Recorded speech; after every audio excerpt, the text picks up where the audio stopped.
कि ये भी हदीस पाक में है, जो क़यामत की निशानियां हैं उसमें।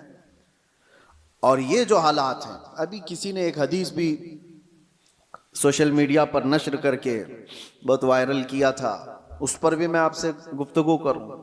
एक हदीस मिलती है, इज़ा रअयतुम अमूद अहमर क़िबल अल मशरिक़, जब ईस्ट की तरफ से, अब ये तो एरिया पूरा मिडल ईस्ट ही है, मशरिक की तरफ से तुम आग का सुतून देखो तो हुजूर फरमाते हैं फद्दखिरू ताम सनतिकुम, तो अपने एक साल का खाना जमा कर लो।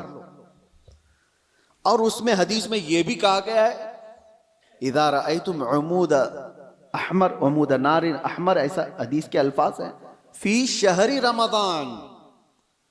हदीस में यह मिलता है कि रमजान के महीने में जब मशरिक की तरफ तुम आग उगलती हुई देखो तो अपने साल भर का खाना पानी जमा कर लो। अब एक तरह से इस हदीस पर जो कलाम है वो भी मैं अर्ज कर दूं।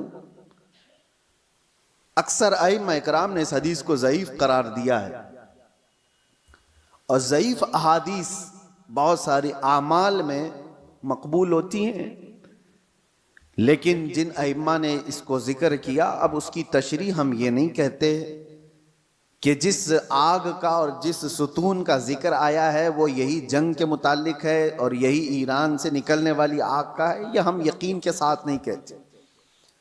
लेकिन अल्फाज ये मिलते हैं कि मशरिक की सिमत से अगर तुम आग का मीनार देखो, ये मिसाइल जब उड़ते हैं तो ये आग का मीनार ही बन जाते हैं, आग का सुतून बन जाते हैं।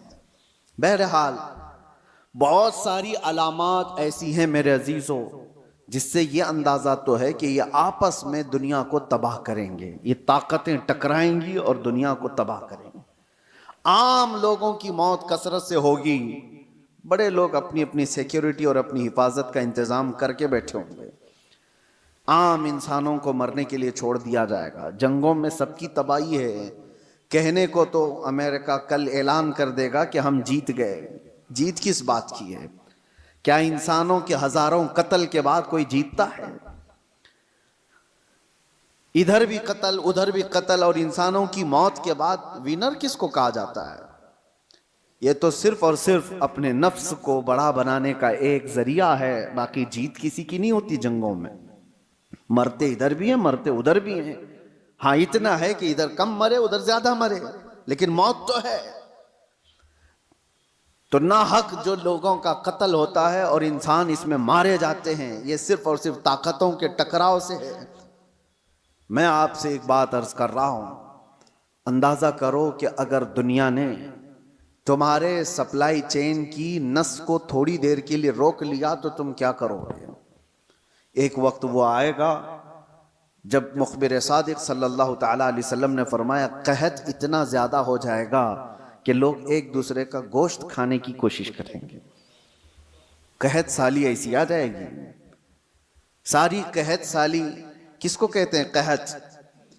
एक हदीस में तो मिलता है कि दज्जाल के आने से 3 साल पहले पहला साल ऐसा होगा कि जमीन 1/3 हिस्सा सब्जा उगाना रोक देगी और आसमान 1/3 हिस्सा बारिश बरसाना छोड़ देगा। और दूसरा साल ऐसा आएगा कि जमीन आधा हिस्सा सब्जा उगाना छोड़ चुकी होगी और आधा हिस्सा आसमान बारिश बरसाना रोक देगा। और तीसरा साल ऐसा आएगा कि जमीन पूरा हिस्सा सब्जा उगाना छोड़ चुकी होगी और आसमान पूरा ही बंद हो चुका होगा, कोई बूंद कतरा नहीं गिरेगा बारिश का।